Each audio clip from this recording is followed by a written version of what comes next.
So what's up, everybody? Welcome to week 14. We are doing a live stream for math homework help from Algebra 1 through Calculus 2. So I'm just going to wait for people to join here in the chat, and then we will get rolling here.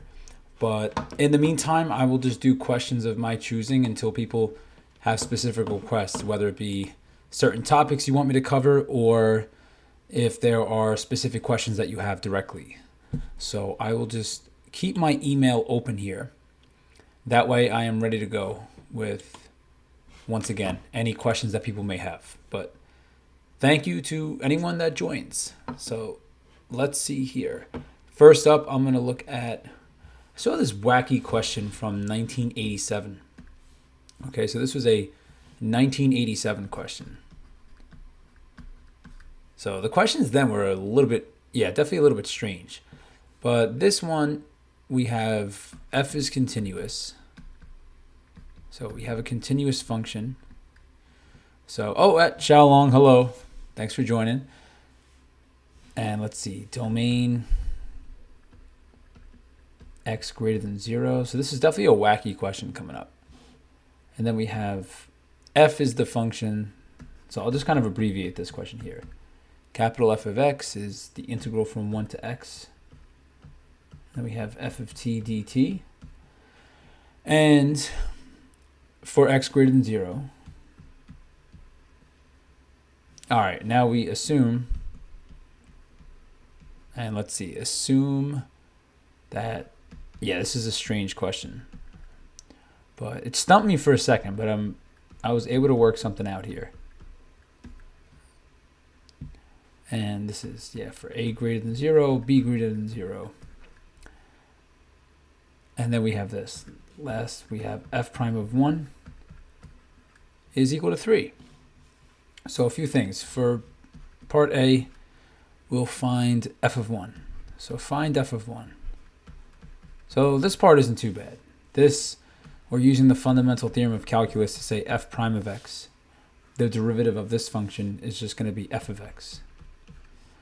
So what we have here is that f prime of 1, capital F prime, will be equal to lowercase f of 1, which is going to be equal to 3. All right, so that's the first part. But this is where it gets a little strange. Now what we need to do is prove that a capital F prime of ax is equal to f prime of x for every positive constant a. All right, so for every a greater than 0. Now for this one, definitely a strange question, but my advice here would be to use the information they give us. So for the proof, what I would say here is that, all right, well, a f prime of a f prime ax by this assumption is going to be equal to a times, and notice what we have here. Oh, I'm sorry. Actually, let me backtrack. I'm going to erase this piece. Okay, so this, I'm going to start with a f of ax is equal to a times, and now I'm going to apply this property. We have f of a plus f of b with all caps. All right, but now what we're going to do is we're going to take the derivative of both sides. All right, so that kind of, here, let me move this piece. So move that over so it's not blocking.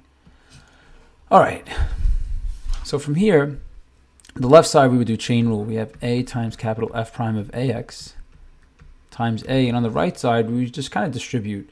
I spoke too soon. This we're going to replace with x, because notice it was f of ax like this. All right, so then what we have is we've got a times capital F of a is a constant, so this is going to be 0 plus f prime of x. So now this will simplify to a squared f prime of ax equals, and then we've got a times capital F prime of x. And now just divide both sides by a. And this will give us a capital F prime of ax, and let me fix that, equals, and we have capital F prime of x. And that's the proof. So there it is. All right, wacky question, but yeah, definitely a strange one. But hello to everybody who is joined in. Wow, it says we have 8 viewers. I'm very impressed. Thank you all for swinging by here. And if you got any specific questions, you know the deal. You could always email them, or you could type it right in the chat. So if there's anything specific that we want to go over, then just, let me know, and I will. Otherwise, I'm just going to keep bringing up random questions here. Okay, let's see. All right. We could always practice. Also, net change. Yep, at Tommy, hello. Happy to see people joining in here. So net change. All right. Let me think of some good questions here.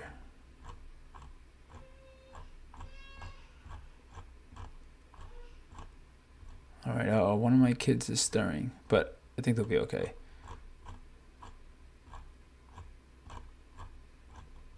All right, let's see. So net change. Oh, wait a minute. I just pressed the wrong button.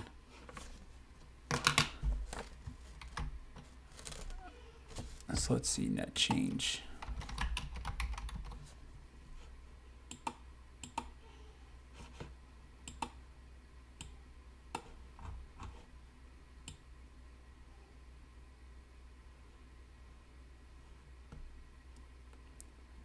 I mean, I can always pull up a FRQ kind of question. When do we switch the limits of an integral? Okay, so I need to kind of run through this problems book here to grab questions. So, all right, let me see. So when do we switch limits? If it's a definite integral and you're doing a u sub, that's when you would change. So I could bring one up like that. Now, you don't always have to do that, but there are questions where they're just like, hey, go ahead and, do exactly that, like to switch out the limits. But let's see. I'm trying to find one that involves both of, those situations, because those are word problems. All right, well, you know what I'll do is first I'll do a definite integral where the limits change, and then I will track down a net change function. So let's see, -1 to 1 of x times x squared plus 1 to the third dx. Now let's say they just tell you like, hey, do this by changing the limits.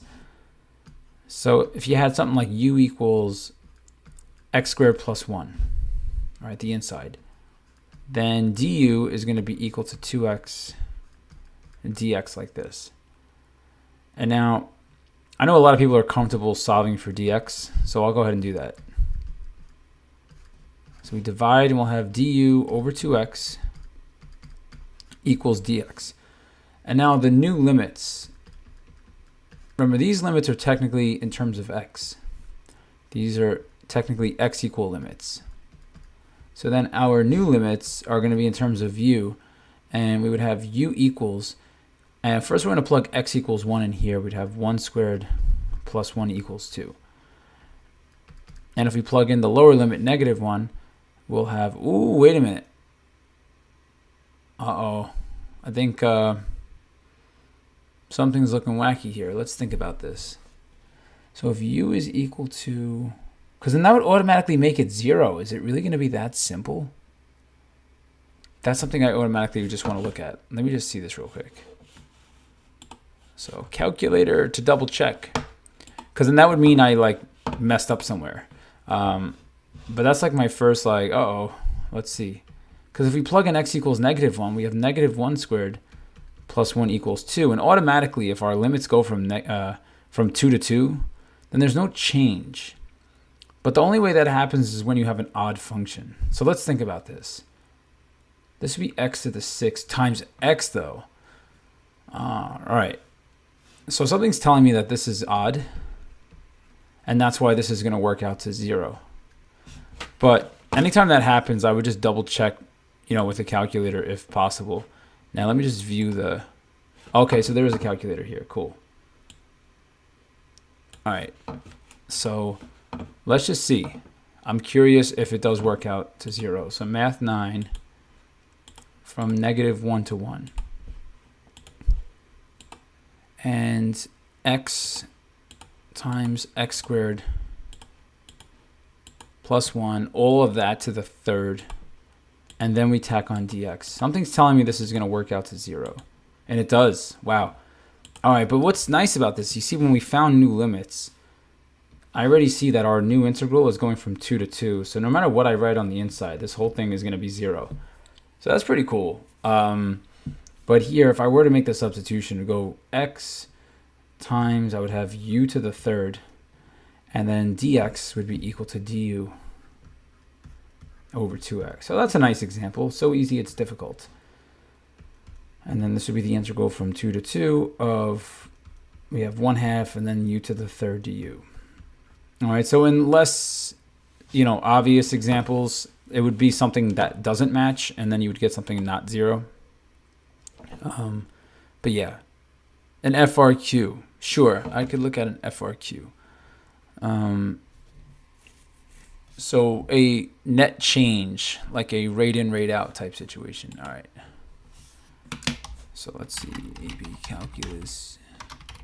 Oh, you know what? How about I pull up the banana question? That one's been on my mind. Banana.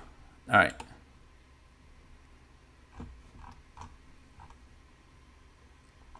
All right, this is just the answers. I want the actual question. So let's see.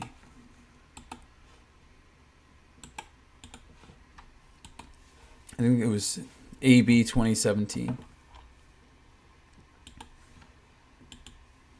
All right. Oh, here we go. Bananas. All right, this is going to take me a minute to work through, but I'll kind of like narrate my thoughts through one.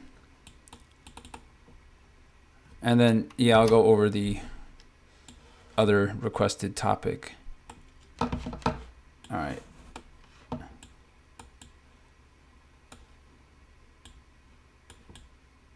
Okay, so something like this. Bananas. All right. Let's see. All right, cool. We could all see it. So this is, just in case you're wondering, this is 2017.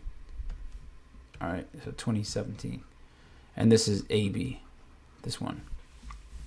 So what I look at here is we have, and I'll throw it in the chat. So let me just copy and paste this. Just in case people want to. Yes, bananas. This wasn't on the BC one, but it was on the AB one. All right, cool. So bananas, how nice. Some potassium for all of us. So customers remove bananas at a rate. Okay, so this is technically like the rate out. Right away, that's the rate out. And this, blah, blah, blah, employees add bananas at a rate. This is the rate in. Okay? So the question is, how many pounds of bananas are removed? Okay, so that's how many are going out. In the first 2 hours, the store is open. So notice F of T is from 0 to 12. So this right away, I would say that one, Delta Math, is classwork / homework. So yeah, I would do, I'll just say if you complete a bunch of it, like, I'll just give you the credit. I'm not going to go too crazy. Oh, at Michael, hello. I'm glad to have more people here. Oh yeah, Silver Ace. So more people, but glad people are joining in. So A here, how many pounds are removed? This would be the integral from 0 to 2. of f of t dt here like this. And you know, one thing I would look at here, so just make sure that yeah, we got this all in order, is like now I would type this in on the calculator. So y equals, and our function, which I'm glad I have two monitors now, otherwise this would be really tough. I would type the functions in right away, like 10 plus, and then we've got 0.8t, I'm going to put x, times sine of x cubed, and then this divided by 100. All right, so that's our rate out. All right, maybe I should have wrote the rate in first, but whatever. And then g of t is 3 plus 2.4. So I'll probably just get that out of the way up front. The rate in, rate out, I would just type in. Okay, so something like this. So once again, that's the rate out and that's the rate in. All right, so here, the first thing we were trying to find is the integral from 0 to 2 of f of t. And this, so we're clear, is our y1 in the calculator, and this is our y2. So all I'm doing is I'm going to write math 9 from 0 to 2, and I'm in radians, which we should be. And then I could press vars, or I could press alpha. Let me just see. Alpha, and then F4. And it just types in y1 for us. Okay, and if we punch this in, notice it's 20.051. So this is the first part here. And it's pounds of bananas.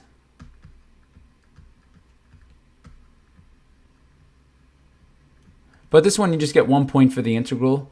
So this is +1, and this is +1. Okay, so we're all good. Now here, we have to find f prime of 7. Oh, and then explain it. All right, so this is all calculator work. So f prime of 7, notice that's y1.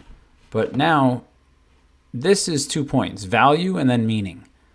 So that is not too crazy. Just press math 8. And we want f prime of 7. So I'm taking the derivative of, I'm going to hit alpha trace to get y1 in there. Because once again, you waste a lot of time if you just keep rewriting it. And then at 7 is going to give us this number here, negative 8.120. So we have f prime of 7 is negative 8.120. And the units, all right. So this is where we actually have to think. So think. The units are bananas, which I'll abbreviate, bananas, and pounds per hour. So let me actually just read this question carefully. So that's why that quote I always say, give me 6 hours to chop down a tree, I'm going to spend 4 hours sharpening the axe. I really am careful about this stuff. There's 50 pounds already on the table. Customers removed, but f of t is measured in pounds per hour. There's the units. Okay, so f of t is in pounds per hour. So now we got to think about this carefully. All right, I'll put the thought process here. The progression is going to go pounds, and then derivative with respect to time brings us to f of t, which would be in the units would be, once again, pounds per hour. But then if we take another derivative to get to f prime, the units would then be pounds per hour squared. Okay, so that's our units here, pounds per hour squared. Now interpret it in the context of the problem. Well, now we just think about it. This is going on at t equals 7. Okay, so this is happening at t equals 7. And what this tells us is that, think about what f of t means. So this is also part of the thought process. This is like a little bit tricky to think about. But if f prime of 7 worked out to negative 8, I shouldn't say equals. I'll just write less than 0. This means f is decreasing at t equals 7.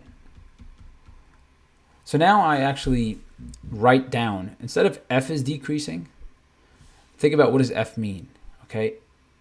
F is the rate that customers remove bananas, okay? So the rate that customers remove bananas at t equals 7 is decreasing. And we can even just say by 8.120 pounds per hour squared. All right, so this is like me kind of going fast here. I would really like think carefully about how to say this. But the rate that customers remove bananas at t equals 7 is decreasing by 8.120 pounds per hour squared. So that would say that's like a pretty solid interpretation. Okay, so now for the next phase of this. So now I'll erase this thought process to make space. So jumbo eraser.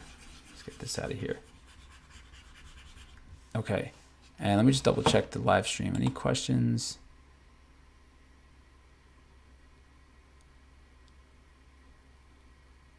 Yeah, well, I would just say I can't say what, question that, we're going over necessarily. But what I will say, though, like I said in class, is that it was a rate in, rate out. All right, so, I mean, there's not a ton of rate in, rate out from those years. And what I told the class, too, is that, like, oh, whoops, some of the years there's no rate in, rate out question. Like they put something else. So I'm not going to go back further than 2017 is what I can say. All right. So, but yeah, I would look at those for sure. All right. Now, part C is the number. All right. So this one you have to think. For part C, what we have is the number of pounds of bananas on the display table increasing or decreasing? So this one, it's like a battle between the rate in versus the rate out. And the idea is if the customers are removing bananas faster than the employees add them, the pile shrinks. Okay, so that's a big idea. That if the rate in is less than the rate out, then the pile shrinks. If the rate in is greater than the rate out, like customers are not, let me say it this way, employees are adding bananas faster than the customers take them away, then the pile starts to shrink. So here what we should do is we should compare the rates, which are F and G. And what we could do is we could say, all right, well, let's look at G of 5 minus F of 5. Okay, and once again, this is the rate in, and this is the rate out. And this will tell us who's winning. The rate in is the employees versus the customers taking them away. So now back to the calculator. The rate in was y2. Okay, that's this function. And we want this at specifically at t equals 5. All right, so what we could do is we press vars. We go to the function y2 at 5 minus, and this is the shortcut, y1 evaluated at t equals 5. And we look here. So now when you look at this value, negative 2.263, negative 2.263, we comment that this is less than 0, which tells us here that the rate that the bananas are leaving is greater than the rate that bananas are being added. So this means, so here is the number blah, blah, blah, give a reason for your answer. We could say the number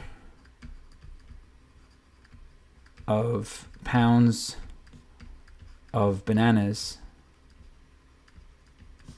is, I don't know why I didn't write an S, is decreasing at t equals 5. And then if we want to throw in our because, we could just say here, like, yeah, g of 5 minus f of 5 is less than 0. Okay. And that shows that like how we considered it. You get 1 point. You get just 1 point for plugging in 5 to G and F, and then your answer with reason is your second point. All right, so now here, what we want to look at for this last part. How many pounds of bananas are on the display table at t equals 8? So for part D, what do we have to do here? And whoops, make sure my mic is good. All right, part D, how many bananas are on the table? Well, for one, at t equals 8, we have to be mindful there's 50 pounds on the display table when it opens. Okay, so the initial amount of bananas is 50 pounds already. Plus, and now this is where we have to be careful. The bear trap that year was that this one starts at 0. Okay, starts at 0. This one starts at 3. So we cannot use one integral. We're going to have to separate the integrals. But remember, we have to tell ourselves the integral of the rate is the net change of the function. Remember, we drew that thought bubble before. And part of the thought process, we said it was like the units. It was like pounds, and then pounds per hour, and then pounds per hour squared. Okay, and to go left to right, we take derivatives. But right now, like f of t and g of t are here. If we were to look at derivatives of these, those would tell us pounds per hour squared, but what we want to know is how many pounds. So we need to go backwards. We're basically like, we're here right now, but we need to go backwards. And the way we go backwards, if taking a derivative is going forward, then taking an integral or an antiderivative would send us backwards. So that's like kind of how I think about these, so that I know I'm doing an integral here. So now think about, we got to do the rate in minus the rate out. So what we want to think about here is we're doing plus the integral, and this is at t equals 8. But notice the rate in starts at 3. It doesn't start at 0, it starts at 3. But we're going to stop at 8 because we want to know at t equals 8. And we've got g of t dt like this, minus we have the integral from, now this is once again the rate in, and now we have the rate out. All right, and we could write f of t here because that's the rate out function. And this one's going from 0 to 8. All right, so now we just got to type this in carefully. That's like the whole like next part of this. So like just don't make a typo. So let's see, I'll shrink this a little bit so we can see it all. So we've got 50 plus, and now math 9, integral from 3 to 8. And let's see, our rate in function was y2, okay? We made y2 our rate in function. So we'll press alpha trace y2, and we've got dx minus math 9, and this time we're going from 0 to 8, and we're using the rate out function, which is y1. All right, and moment of truth. This works out to 23.347, okay? So 23.347. Still a lot of bananas. But yeah, that's a rate in, rate out one. So cool. All right, let's see. Jumping back to the chat. An FRQ on the graph of f prime. Yes, I could definitely do that. Let me see. So, questions. So, midpoint trapezoid sum was requested. A graph of f prime, FRQ, and let me see. I'm forgetting. Oh, why not a Riemann sum? A Riemann sum. So at Michael, what do you mean by why not a Riemann? Oh, and why not a Riemann sum? Like go over one. Sure, I'm definitely gonna go over a Riemann sum. So maybe I'll do that first because that was requested first, and then I will double back and do another FRQ. Those are like pretty like involved, the FRQs. So let me see. I'll scroll, and then if like Riemann pops up, actually maybe I'll do this first. Okay, Riemann sums. If I don't find one, I'll just kind of look for one somewhere else then. Oh, here we go. This will work. I'm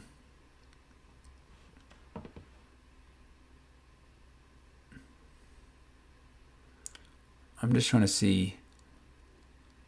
Is this all they have on Riemann sums? Because if I could get trapezoid sums. All right. I mean, I guess I'll just pick out a random function. All right. How about tangent x from 0 to pi over 4? Yeah, that'll work. All right. So we'll say the integral of tan x from 0 to pi over 4. And tack on dx, otherwise the integral is meaningless. So we'll approximate this. We'll do like M2, R2, and L2. So for these, if we're going from 0 to pi over 4, and we want to jump by 2, then our delta x is going to be pi over 4 minus 0 divided by 2, which is going to be pi over 8. Okay, so that's like our halfway point, pi over 8. But now, the challenge here is knowing like how to build your rectangle up. Now, if we were to use, so let me now shrink that down. If we were to use, let's say, the calculator and just do math 9, 0 to pi over 4 of tan x. This will tell us like what the exact value should be. So like this number, 0.34, yeah. So I'll just screenshot this actually, so that, there's no way I'm gonna remember all that. Yeah, see, like back in the 90s, you had to remember people's phone numbers. I always remember like that was like such a unique time that if you were friends with someone, you really had to be like, you really had to care about them because you had to memorize their whole phone number and you had to call their home to talk to their parents if you wanted to talk to them. So that was like kind of a big deal. All right, so this is what the exact area is. But now, if we look at a sketch of tangent x, it goes from negative pi over 2 to pi over 2. Like that's one slice of it. So the piece that we're looking at, and let's change colors here. All right, so sure, we'll do this in pink. Looks like this. All right, so what we're actually approximating is the area from 0 to pi over 4. So that's this area here. Now, the thing is with this, like this area, the fact that we have a 0 value kind of like makes this a little bit lame, but whatever. Like when we do L2, we're counting by pi over 8s. See how this breaks it into two rectangles. So let's say we do L2 first. The width of each of these like little subsections here is going to be pi over 4. So I'm sorry, pi over 8. See, delta x is pi over 8. So we'd have pi over 8 times, and then I would do tangent of, and I have a decision to make. If I'm thinking left, between 0 and pi over 8, I'm going to plug in 0. And now I have plus pi over 8. So yeah, like my first rectangle would be basically non-existent. But then if we go here, you see the next rectangle actually is going to have area. All right, it's going to go to this point. So that one, we'd have plus pi over 8 times tangent of pi over 4. But you're going to see like this is going to be a pretty bad approximation because we're basically leaving this out completely because this is going to be times 0. And that's like going to cancel. And then this one is only going up to here. So we're like, oh, wait a second. Don't quote me on that. I'm sorry. Let me zoom back a bit. We are doing, I mixed up the left and right here. Give me one moment. So From 0 to pi over 8, 0 is on the left. From pi over 8 to pi over 4, pi over 8 is on the left. So that's what we're doing. Yeah, this didn't make sense because I was thinking like this space here, but this is the infinite space. That would actually be more improper integral. So let me just patch this up a bit, pull that out. Okay, so our rectangles for left would be here. And then between pi over 8 and pi over 4, I would choose pi over 8, so it would be this one. So you see, like in this space here, I would be under approximating, and this I would have like nothing. So I'm like really under approximated here. We're definitely going to get something less than this.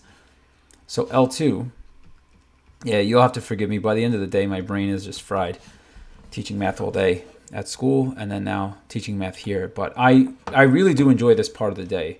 In a strange way, this is like my way of unwinding, is teaching on YouTube. And I'm very happy to see like that the channel is constantly growing. Like right now we have 13 people on. This is like pretty awesome. That's like a pretty small class, like if I was like back in the high school. So it's cool to know that I get like a class signing on with me at night. Yeah, and just know when the AP test rolls around, I'm going to be doing way more live streams.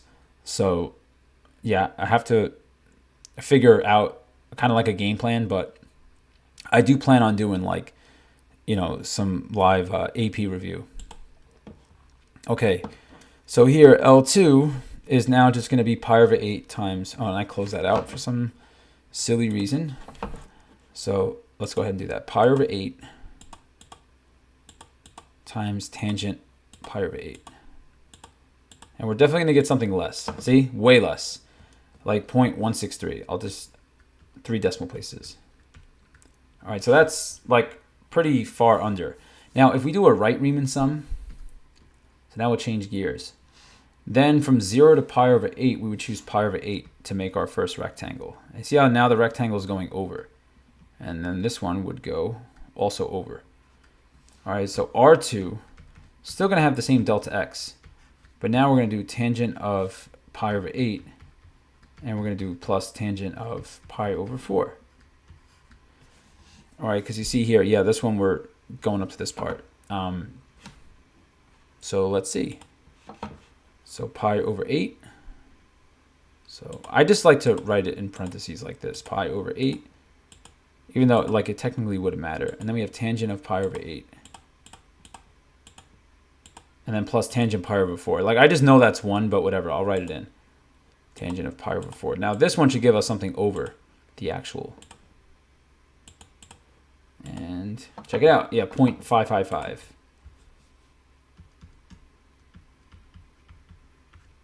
All right. Now this next part, we're going to use the midpoint. Now the midpoint is the most annoying. Okay, so really pay attention to this one. The midpoint, we're not using 0 or pi over 8. We're using in the middle of this. And just know when you want to keep cutting a fraction in half, I just double the denominator. Okay, so like that would be pi over 16. And what I think about, like this is like a little mental math trick, is I think like, all right, pi over 16.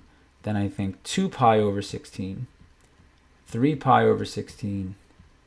4 pi over 16. And notice like 2 pi over 16 reduces to pi over 8. And then this one would be 3 pi over 16. And then this one would be 4 pi over 16, which is pi over 4. So this one we would still use pi over 8. That's still our delta x the whole time. But for the midpoint sum, I'll draw this once more. So let me actually erase this one. And I'll draw it like really zoomed in. So let me zoom in a bit. So here we would have, yeah, like this. So it's going like, oh, that was terrible. Let's try that one more time. All right, that's better. So here, this is once again pi over 2, but we're going from 0 to pi over 4. So we're going about here. But this time around, remember, this is pi over 8, but we're going to the midpoint, to pi over 16. So our rectangles are going over and under. And then we're going to in between pi over 8 and pi over 4, which is 3 pi over 16, which would put us here. So you see how ours goes over and under. So midpoint is like definitely more accurate than the other two. Okay, so now moment of truth. Pi over 8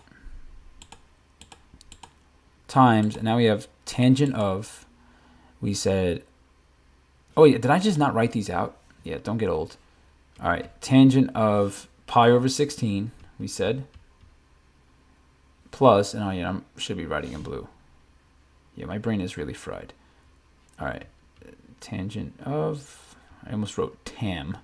That's not a function. All right, pi over 16 plus tangent of 3 pi over 16. There we go, finally. Okay, because once again, pi over 16 is smack in the middle of this interval, and then 3 pi over 16 is smack in the middle. All right, so this is our pi over 16, and this would be our 3 pi over 16 spot. Okay, so now calculator. So here, so we've got pi over 16 plus tangent of 3 pi over 16. Okay, close, and check it out. 0.341, which is pretty close to the actual.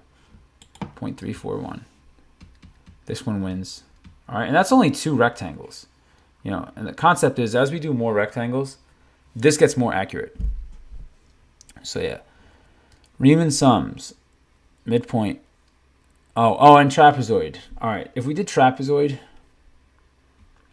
so trapezoid, that's the last one I got to do. Trapezoid would be, let's draw this one more time.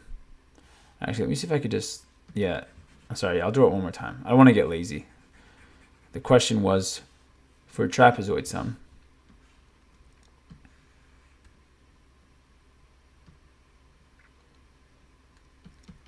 Okay, so this part.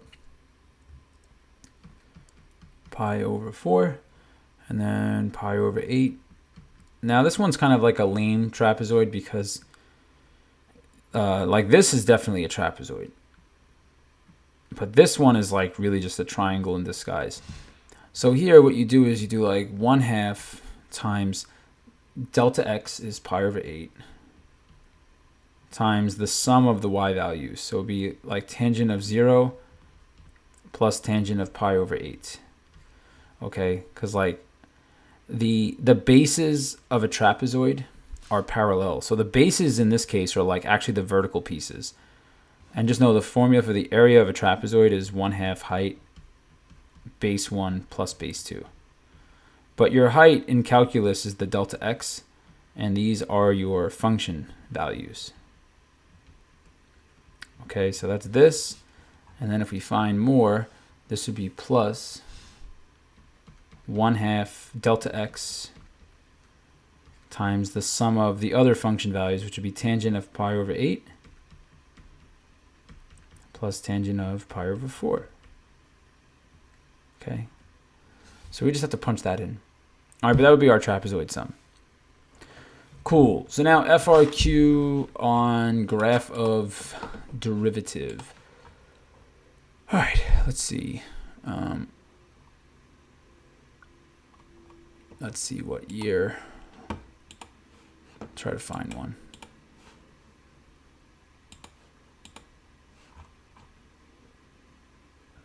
Was this one? Oh, all right. So 2018. And I believe it was the same for both of those. All right, so let me get this one all set up. Let me close out some of my tabs here. Make sure I'm... All right, here we are, looking at the right thing. Okay. All right, so bear with me because these questions are a lot. So I'm going to have to think carefully here.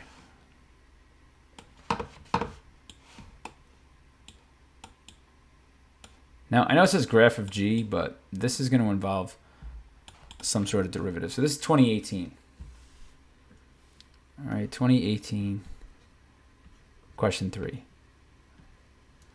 All right, so the language here, you got to be very careful. The graph of continuous function G, the derivative of the function f. All right, so say that to yourself a few times. continuous function g, that is the derivative of f. So they basically told us here that g of x is equal to the derivative of lowercase f of x. All right, so that's what we could grab out of this, that g of x, once again, is equal to f prime of x. So not only is this a graph of not only is this a graph of g, this is a graph of f prime as well, up here. All right, so now this is kind of like your net change thing from before too. Yeah, one of the comments. So now what we do for something like a, what we could say here is, let's see. Oh, wow, yeah, this is kind of a wacky one, but whatever. It'll be fine. So for a, I would actually write a function for f of x. Now, notice they told us that f of 1 equals 3. Okay, so using this, f of 1 equals 3. Well, one thing I could do is I'll derive the formula from scratch.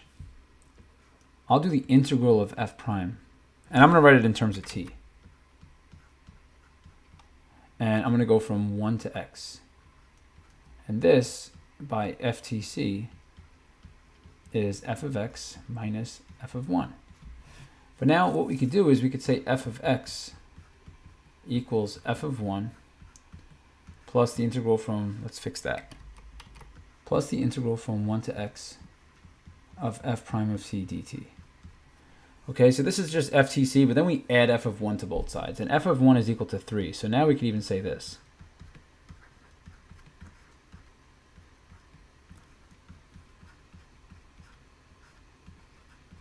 So this is just the setup. But now, what is f of negative 5? So f of negative 5 is equal to, we have 3 plus the integral from 1 to negative 5. See, we're replacing that x.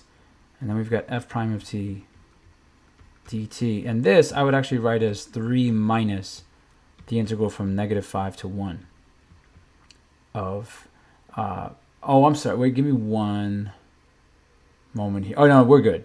Of f prime of t dt. But be mindful that f prime of t is equal to g. So another way even to say this, you don't, this is optional, this part. But we could even name this like f of x, like we could write g of t here. So just know, I'll write the optional part over here. That we could also say that f of x is equal to 3 plus the integral from 1 to x of g of t dt. Because of this fact, that these two are equal. Okay, so you could rewrite this like this, whichever one makes you happier. But now notice I flipped the limits of integration because it's better to have the smaller number on bottom. So now this is going to be 3 minus, and now we're finding the area from negative 5 to 1. So we're starting here, and we're stopping here. So for the first part, I would just count the boxes. Like see from here to here is 1, 2, 3, and going down it's 1, 2, 3. So this is like a 3 by 3 square. So this is 9 units, 9 square units. And it's going to be treated as negative. Okay, because it's under the x-axis. And now this is a triangle, and it goes over 1, down 1, 2, 3. So this area, I would do 1 times 3, but divide by 2. So that's going to be negative 3/2, since it's under. Or negative 1.5. And now we're stopping at 1. So we also got to find this area. And this area is 1 by 2. So 1 times 2 divided by 2 is 1. And that's going to be a plus 1. So now we just simplify. Or we don't because it's a FRQ. Technically, you could stop here. But if that bothers you, what you could do is, like you could combine this. Negative 1.5 plus 1 is negative half. So now this is 3. If we distribute the negative, it'll be plus 9. And then if we distribute the negative to the minus half, it'll be plus a half like this. So this would make 12.5, which is the same thing as 25 over 2. Okay, so that's our answer to A. All right, B, the integral from 1 to 6. Oh, this one's painful. All right, this integral from 1 to 6 of g of x dx. All right, well, now I'm going to erase this. So if you got to rewind, just rewind.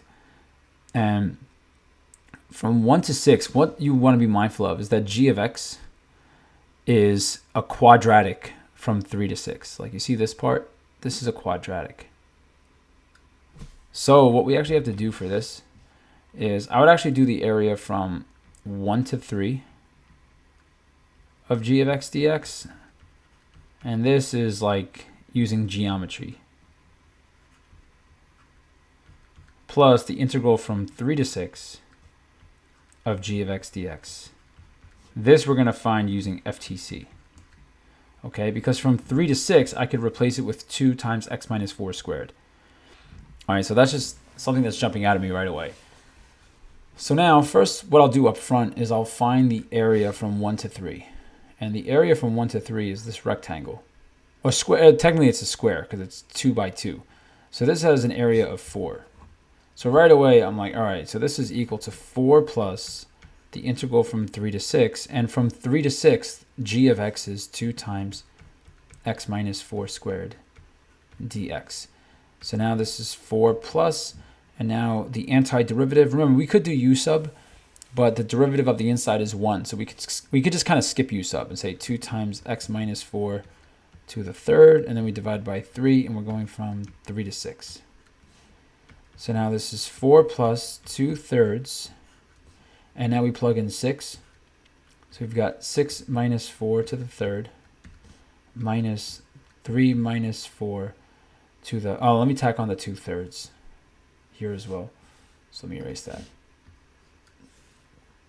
Okay, so 4 plus, we have 2/3, 6 minus 4 to the third minus 2/3, and then we have 3 minus 4 to the third. Now this, once again, just leave it. You don't have to simplify it. But if you want to simplify here and see what this equals, let's see. This is 4 plus, all right, this is going to be a mess. 2 to the third power is 8, so that would be 16 over 3. Minus, this would be negative 1 to the third is negative 1. And negative 1 times negative 2/3 will make plus 2/3. So this is equal to 4 plus 18 over 3. And 18 divided by 3 is going to give us 6. And that's going to equal 10. Cool. All right, so that was tedious. This was nice because, once again, you had to use geometry and FTC. So that was a nice little question. Okay, so part C. On what open intervals, if any, is f increasing? Okay, so right away, f increasing means f prime positive. N concave up means f double prime positive. Now, see how we already wrote over here? We said that, let me get this out of the way. We said that not only is this a graph of G, but it's a graph of f prime. So if we want to know, I'll color code this. Let's say this part, yeah, so we'll do this part in like pink or something. So f prime positive, since this is already a graph of f prime, the graph is positive from like here to here to here. Okay, let me make that a little neater. So here, here, and one more time. Yeah, let me do it in installments, so if I have to backspace, I don't delete all of it. All right, sorry, I know I'm like trying to like be a perfectionist here, but I should just settle. Okay, so this is where the graph is positive, but now let's color code the other piece. When is f double prime positive? Now think about this carefully. When f double prime is positive, f double prime is the derivative of f prime. Okay, so there's a few ways you could say this. You could say the derivative of f prime is positive. And if the derivative of f prime is positive, that means f prime is increasing. Okay, so f prime is increasing. So where is this graph increasing? The graph in the pink section though. The graph is increasing from 0 to 1 and then from 4 to 6. So see how it's pink and purple from 0 to 1 and from 4 to 6. So here, yeah, I would just say 0 to 1 union 4 to 6. And then because you could say f prime is positive and increasing. Okay, so f prime is positive and increasing on those intervals. All right, sorry this is a little sloppy, but I just want to get to the other stuff too. Intervals. Oh, that was terrible. All right, cool. So now part D, I'm sorry. Find the x-coordinate of each point of inflection of the graph of f. Give a reason for your answer. All right, so now I'm going to erase this because we already took care of this part. Well, let me actually put that part back because we just wrote that there. All right, but yeah, if people have to rewind or go back in time, then you can. So here, a point of inflection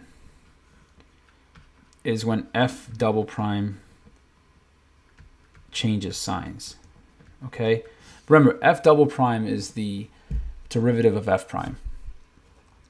And when is that going to happen? When the slope of f prime changes. And how does your slope ever change of a function? What you could look for is when the graph changes from increasing to decreasing, or vice versa. Okay, from decreasing to increasing. So just looking at this, see how it's like it's going up, and where exactly does the point change? Okay, we have to be very careful here at what we say, because notice it's tempting to say like, all right, the function goes up, but then it doesn't decrease at the same location. It levels out, and then it goes up, and then it levels out, and then it drops, but the only time it changes direction is going to be here at x equals 4. All right, now some people might say like, wait a minute, why doesn't 3 count? Like it's going up, and then it starts to drop. The problem with that is that the function is not increasing from 1 to 3. So we can't count this as another point of inflection here. Okay, it kind of like flattens out here. So x equals 4 is the only value of x that we could count as a point of inflection. And it's because the graph of f prime changes from decreasing to increasing specifically at x equals 4. Notice it goes immediately from decreasing to increasing at a single location. All right, but I'll just like kind of verbally say that. All right, so this is the only point of inflection because f prime changes from decreasing to increasing at x equals 4. Cool. All right, so that's FRQ. All right, let's see. Next. All right, how far in are we? Oh, wow, we're at the hour mark, just about. Yeah, so I'll say, yeah, kind of like open Q&A for a minute.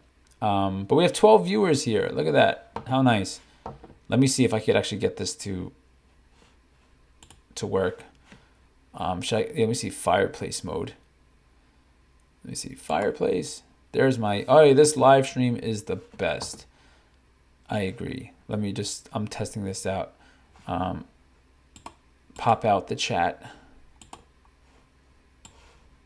All right, and let's see. All right.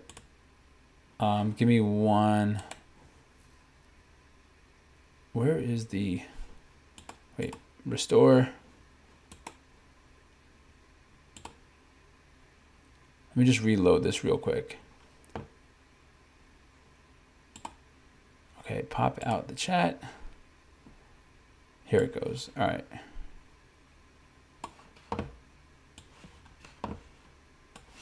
All right, and let me just check this out.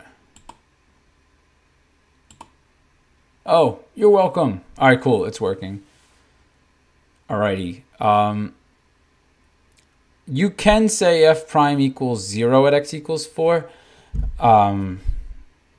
But what I would say is talk about the fact that it changes from decreasing to increasing, because you could have a 0 slope, but there's no change from increasing to decreasing. Like you have to be able to guarantee that the slope changes. Kind of like think of x to the third power. X to the third power technically that though, let me think. Yeah, I mean that has a point of inflection at 0, but you see how like it goes up and then it doesn't start to decrease when it has a 0 slope. All right, so yeah, we got to be careful that just because our second derivative is 0 doesn't mean we have a point of inflection. There also needs to be a sign change, because that means there's a sign change or a change in concavity. So yeah, that one's definitely a little bit tricky. Oh, I forgot I get cut off here, so it's not perfect. Yeah, I gotta fix this up. Now I will. Oh wait, I just actually made it worse. Oh, all right. Let me see. I'm sorry. I'm just thinking out loud here. Trying to get the formatting down. Okay. So other questions. Oh yeah, no. Happy to help. So let's see. Any other questions? Let me check the email. Maybe somebody may have emailed. I have to start. I've been saying this, but I have to start advertising this a little bit better. I'm thinking of, and I'm sorry, I'm just gonna clean my glasses for a second. I'm thinking of, there's an AP subreddit. I have to maybe advertise to them that I'll be doing, these weekly tutoring sessions, because yeah, it'd be cool. Like the more we grow this, the better. But the channel is definitely growing like week by week, which is like pretty nice. So, but I have to thank all of you for that. This wouldn't be possible if I didn't have all of you coming out here to support this. And, I know I get a bunch of you to watch the videos too. So it's definitely much appreciated, all this support. So, all right. Let me see, what time are we at? All right. So yeah, we reached the 9 o'clock mark. So if no one has any other questions, I guess I will just, cap it here. And once again, just thank you all. So yeah, Kelvin, your comment is definitely ringing true. Like, thank you all for swinging by, and, happy studying. Just remember, don't stress out too much. Just do what you can. It's better to just like learn what you can, but learn it well, than to stress out over everything. And then like, you don't really get to learn anything that well. All right, so just focus on what you could do, like for today, and then the rest is just like, all right, like we'll see. If you got to take a test, you take the test and you reflect, and you take it from there, and you just keep leveling up. So, alrighty, well,